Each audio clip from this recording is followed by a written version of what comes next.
ሰላም ሰላም የተወዳችሁና የተከበራችሁ የሞዛይክ ስፖርት ተከታታዮቻችን እንደሚታወቀው በዚህ ስፖርታዊ ዜና ላይ የተለያዩ የታላላቅ የአውሮፓ ስፖርታዊ መረጃዎችን የምናጋራበት የዩቲዩብ ቻናል መሆኑን ይታወቃል። ሰብስክራይብ በማድረግ ቤተሰብ በመሆን ስፖርታዊ ዜናዎችን ማግኘት ትችላላችሁ። በዛሬ ስፖርታዊ ዜናችን ላይ እንግዲህ በቼልሲ ቤት ያሉ ስፖርታዊ መረጃዎችን አጫጭር መረጃዎችን አጋራችኋለሁ።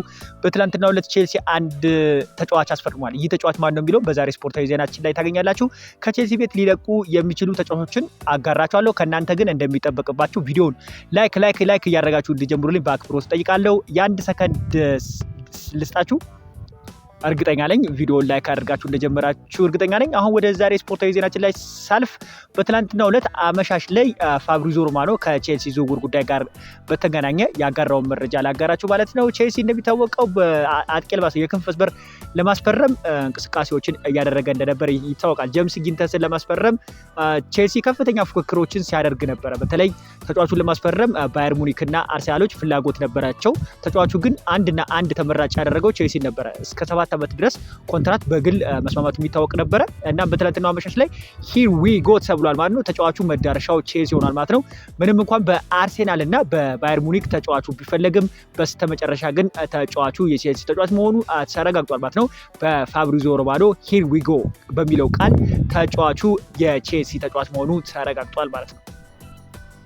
በሌላ በኩል ስናልፍ እንግዲህ ጃክሰንን የተመለከተ መረጃ አጋራችኋለሁ። ምንም እንኳን ጃክሰን ከቼልሲ ቤት መልቀቅ ባይፈልግም ቼልሲዎች ግን ተጫዋቹን የሚገዛ ክለብ የሚያገኙ ከሆነ እንደሚለቁት በሰፊው እየተዘገበ ይገኛል ማለት ነው። ቼልሲዎች እንደሚታወቀው የአጥቂ መስመር በክረምት የዝውውር መስኮት ዋነኛ ኢላማቸው አድርገው በገበያው ላይ የሚገኙ ተጫዋቾችን እየተመለከቱ መሆናቸውን የሚዘነጋ ጉዳይ አይደለም እና ታዲያ ቼልሲዎች በአጥቂ መስመር ላይ ማንን ሊያስፈርሙ እንቅስቃሴ እያደረጉ አሉ የሚለው ወደ መሀል መስመር ላይ አጋራችኋለሁ። አሁን ላይ ከቼልሲ ሊለቁ የሚችሉ ተጫዋቾችን በተመለከተ አጫጭር መረጃዎችን አጋራችኋለሁ። ከዛ በተጨመረ ግን በዓለም ክለቦች ዋንጫ ትላንትና ቼልሲ ቤኔፊካን አስተናግዶ 4-1 ማሸነፍ ችሏል ማለት ነው። ይህም ለቼልሲ በጣም ወሳኝ ድል እንደሆነ ይታወቃል። በተለይ ላቪያ እና ሞይሴስ ካይሴዶ በሚሰልፉበት ጊዜ በጣም ድንቅ የሆነ ቼልሲ እንመለከታለን። ኢንዞ ፈርናንዴዝም በትላንትናው ዕለት ጨዋታ ተሰልፎ ያው ድንቅ ብቃቱን ማሳየት ችሏል ማለት ነው። በቅርብ ሳምንታቶች ውስጥ ወደ ፎርሙ የተመለሰው ኮል ፓልመር በቼልሲ ቤት አሁን ላይ እያሳየው ያለው ድንቅ ብቃት ቼልሲዎች ጨዋታዎችን ተቆጣጥረው ወደ አሸናፊነት እንዲመለሱ እየሰጠው ያለው ግልጋሎት ቀላለው የምንለው አይደለም። ፔድሮ ኔቶም አሁን ላይ በጣም ከፍተኛ የሆነ መሻሻልን እያሳየ ይገኛል። ይህ ተጫዋች ወደ ቼልሲ ከመጣበት ሰዓት አንስቶ ቼልሲን እያገለገለ ያለበት መንገድ በጣም ጥሩ እንደሆነ ይታወቃል። ምንም እንኳን በመጀመሪያ አካባቢ ላይ ተጫዋቹ ሲዘዋወር በቼልሲ ፎርም ውስጥ አልመጣም ነበር። አሁን ላይ ድንቅ ብቃቱን እያሳየ ይገኛል። ዲላፕም እንግዲህ ተሰልፎ ጥሩ የተባለ እንቅስቃሴዎችን ማድረግ ችሏል ማለት ነው። እንዳጠቃላይ ቼልሲ በዓለም ክለቦች ዋንጫ ቤኔፊካን አስተናግዶ 4-1 አሸንፎ ወደ ቀጣይ ዙር ማለፉን አረጋግጧል። የጄምስ ጊንተስ ዝውውር ጉዳይ በተገናኘ ቀደም ሲል ወደ መግቢያ ላይ እንደገለጽኩላችሁ ቼልሲዎች የተጫዋቹን ዝውውር ሙሉ ለሙሉ መጨረሳቸውን በትላንትናው ዕለት በፋብሪዞ ሮማኖ ሂር ዊ ጎ በሚለው ቃል ተረጋግጧል ማለት ነው። ወደ ላይኛው ስፖርት ዜናችን ስናልፍ እንዳልኳችሁ ቀደም ሲል ከቼልሲ ቤት ሊለቁ የሚችሉ ተጫዋቾችን እንመልከት ብያቸዋለሁ።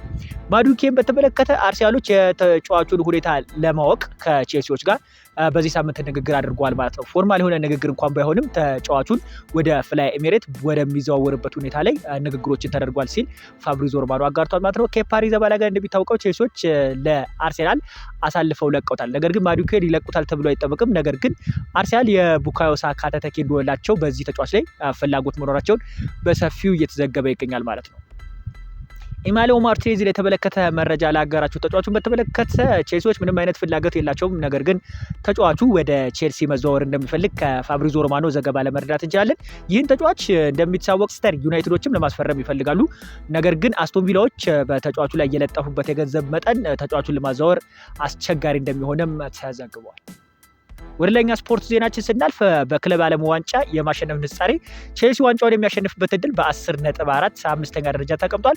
በአንጻሩ ደግሞ የፈረንሳዩ ክለብ ፒኤስጂ ዋንጫውን የማሸነፍ ግምት እንደተሰጠው ይታወቃል። ትናንትና ታዲያ ቼልሲዎች በጣም ከባድ የሚባል ክለብ ነበር ቤኔፊካን አስተናግዶ 4-1 የቀጡት ወደ ቀጣዩ ዙር አልፏል። እነ ማንቸስተር ሲቲም እንግዲህ ከነ አል ሂላል ጋር ይጫወታሉ ተብሎ ይጠበቃል። እንግዲህ በቀጣይ ቼልሲዎች ለአውሮፓ ክለቦች ዋንጫ የሚያደርጉት ፊልማም ይጠበቃል።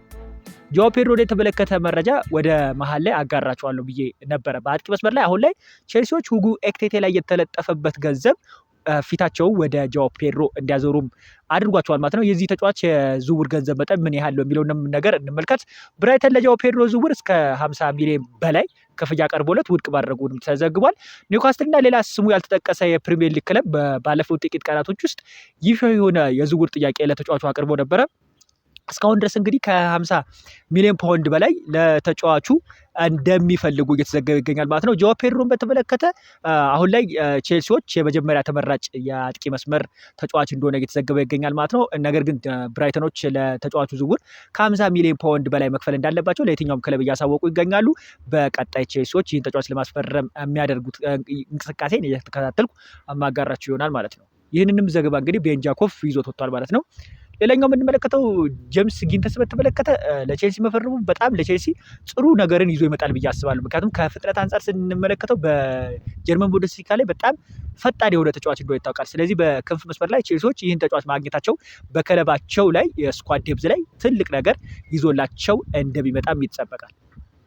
ሌላኛው ቼልሲ ጆሽ ኤቼፖቤንግን በዚህ ክረምት የመሸጥ ምንም አይነት ፍላጎት አለመኖሩን አሳውቋል። ጁቬንቱስ ባለፉት ሰዓታቶች ውስጥ በአሌክስ ዲሳሴ ጋር ግንኙነትን ፈጥሮ ተነጋግሯል። አሌክስ ዲሳሴ በክረምት ከቼልሲ ቤት ሊወጣ የሚችለው ተጫዋች እንደሆነ ይታወቃል። ዲሳሴን ለማስፈረም ጁቬንቱሶች ከቼልሲ ጋር ንግግር ማድረጋቸው በሰፊው ተዘግቧል። ማይክ ፒደርሰን በቼልሲ ልምድ ላይ ድንቅ ብቃቱን አሳይቷል። ፒደርሰን ሶስተኛ በረኛ ብቻ የመሆን እድል ሰፊ ነው። በመርሃ ግብር ደረጃ ቼልሲ በውሰት ሊሰጠው አይፈልግም። ነገር ግን ከስትራስቡርግ ሁኔታ አንጻር የተለየ ነገር ሊኖር እንደሚችል ከኤችኤንኤል ስፖርት ዘገባ ለመረዳት እንችላለን ማለት ነው።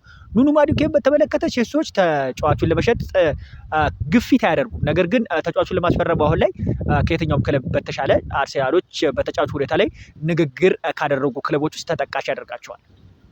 የጄምስ ጊንተስን ዝውውር ጉዳይ በተገናኘ በትላንትናው ዕለት ተጠናቋል። ተጫዋቹ የቼልሲ ተጫዋች መሆኑም ተረጋግጧል ማለት ነው። ማዱኬ በቀጣይ እንግዲህ ወደ አርሰናል ቤት የሚዘዋወርበት ምድል እንዳለም ይታወቃል። ጃኦ ፔድሮን በተመለከተ ኒውካስትልና ሌሎች ክለቦች ለማስፈረም እየሞከሩ እንደሆነ ተዘግቧል። ስምምነት ላይ ግን እየሰሩ ነው። ነገር ግን አሁንም ቢሆን ቼልሲ እርግጠኞች ናቸው ተጫዋቹን ለማስፈረም ሲል ፋብሪዞ ሮማኖ ዘግቧል። የገንዘቡ መጠን በቀጣይ ቼልሲዎች ከብራይተኖች ጋር ድርድር እንደሚያደርጉም ይጠበቃል ማለት ነው። ጆርጅ ፔትሮቪች እና ጋላታሳራይ በግሉሎች ከስምምነት ላይ መድረሳቸው ተዘግቧል። አሁን ጋላታሳራይ እና ቼልሲ ዛሬ በቀጥታ የሚገናኙ ሲሆን በዝውውሩ ዋጋ ላይ ይነጋገራሉ ተብሎ ይጠበቃል ሲባል ከወደ ቱርክ የተዘገበው መረጃ ያመላክተናል። ቼልሲ እና ኒውካስትል ዩናይትድ የብራይተኑን የፊት መስመር ተጫዋች ጃኦ ፔድሮን ለማስፈረም ፉክክር ላይ መሆናቸውን በሰፊው ተዘግቧል ማለት ነው። ዘገባውንም ፉትቦል ለንደን አጋርቶታል። ከቼልሲ ዝውውር ጉዳይ ጋር በተገናኘ ሰፋ ያለ መረጃዎችን እየተመለከተን ይመስላል። ቼልሲ በክረምት የስኳድ ዴፕዙን ለማጠናከር በገበያው ላይ ወጥቶ አንዳንድ ተጫዋቾችን እየተመለከተ ይገኛል። በተከላካይ ጉዳይ ላይ መጀመሪያ ዝውውር ሳይከፈት እንግዲህ የቼልሲ አሰልጣኙ ኢንዞ ማሬስካ ከሚመለከታቸው ቦታዎች ውስጥ ተከላካይ እንደሆነ ይታወቃል። በትናንትናው ዕለት እንግዲህ ጊንተስ ማስፈረማቸው በክንፍ መስመር ላይ ጠንከር ያለ እንቅስቃሴዎችን ቼልሲዎች እንደሚያደርጉ ይጠበቃል። በአጥቂ መስመር ላይ ከያዟቸው ስሞች ውስጥ ሁለት ተጫዋቾች ይገኛሉ። ጃኦ ፔድሮ እና ሁጎ ኤኪቲኬ ነው። ከገንዘብ መጠናቸው አንጻር ስንመለከት ጃኦ ፔድሮን ለማስፈረም ቼልሲዎች እንደሚፈልጉም ይታወቃል። በተለይ የእንግሊዝ ፕሪሚየር ሊግን ከመልመዱ ጋር በተገናኘ ይህን ተጫዋች የሚያስፈርሙበት እድል ቢኖርም ነገር ግን ብራይተኖች ተጫዋቹ ላይ የለጠፉበት ገንዘብ ግን ቼልሲዎች ተጫዋቹን ለማስፈረም አዳጋች ሊያደርግባቸው እንደሚችል እየተዘገበ ይገኛል። ከቼልሲ ዝውውር ጉዳይ ጋር በተገናኘ የዛሬ ስፖርታዊ ዜናችን መረጃ ይህን ይመስላል። በሌላ ቪዲዮ እስክንገናኝ መልካም ጊዜ ተመኞች።